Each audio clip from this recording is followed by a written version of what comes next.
சோழன், பாண்டியன், பல்லவன் எல்லாம் 4 பேரும் பேசுறாங்க. சேரன் அண்ணாவுக்கு நாளைக்கு பிறந்த நாள். இந்த பிறந்த நாள அண்ணன் மறக்கவே கூடாது.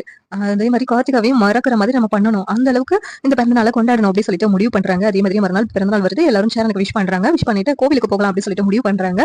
அதே மாதிரி எல்லாரும் சேர்ந்து கோவிலுக்கு போயிட்டு வீட்டுக்கு வர்றாங்க. வீட்டுக்கு வந்துட்டு சேரன் சமையல் பண்ணிக்கிட்டு இருக்காங்க. நானே எல்லாத்துக்கும் சேர்த்து சமையல் பண்ணிடுறேன்னு சொல்லிட்டு அப்படி சமையல் பண்ணும்போது சேரன் கார்த்திகாவை நினைச்சு ஃபீல் பண்ணிக்கிட்டு இருக்காங்க. எப்பவுமே நம்ம ஏதாவது செய்யும் போது கார்த்திகா வந்துடுவா. வந்துட்டு டேஸ்ட் பண்ணி பார்த்துட்டு நல்லா இருக்கு மாமா அப்படின்னு சொல்லுவாளே அப்படின்னு சொல்லிட்டு சேரனுக்கு ஒரே கார்த்திகா ஞாபகமா இருக்குது. இப்ப கார்த்திகா பக்கத்துலயே இல்லையே அப்படின்னு சொல்லி ஃபீல் பண்ணிக்கிட்டு இருக்காங்க. அந்த நேரத்துல மாமா அப்படின்னு சொல்லி குரல் கேக்குது. ஒருவேளை நம்மளோட மன பிரம்மதான் அது அப்படின்னு சொல்லிட்டு சேரன் நினைக்கிறாங்க. ஆனா திரும்பி பார்த்தா நிஜமாவே கார்த்திகா நிக்கிறாங்க. அதை பார்த்துட்டு சேரனுக்கு ஷாக் ஆகுது.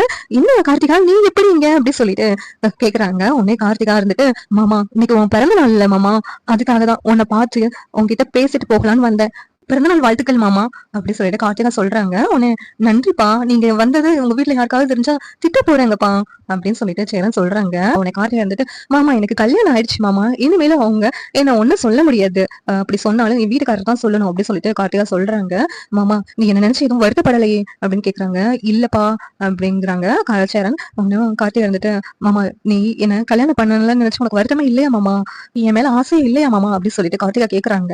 உடனே சேரன் இருந்துகிட்டு உனக்கு கல்யாணம் ஆயிடுச்சுப்பா, இப்ப இப்படி பேசுறது சரியில்லை, நீ கிளம்பு வீட்டுக்கு அப்படின்னு சொல்லிட்டு சேரன் சொல்றாங்க. உடனே கார்த்திகா வந்துட்டு மாமா எனக்காக தானே நீ அதை பண்ண, எனக்கு வேணும் அது அப்படின்னு சொல்லிட்டு கார்த்திகா அதை அவங்க பண்ண சாப்பாடை வாங்கி சாப்பிடுறாங்க.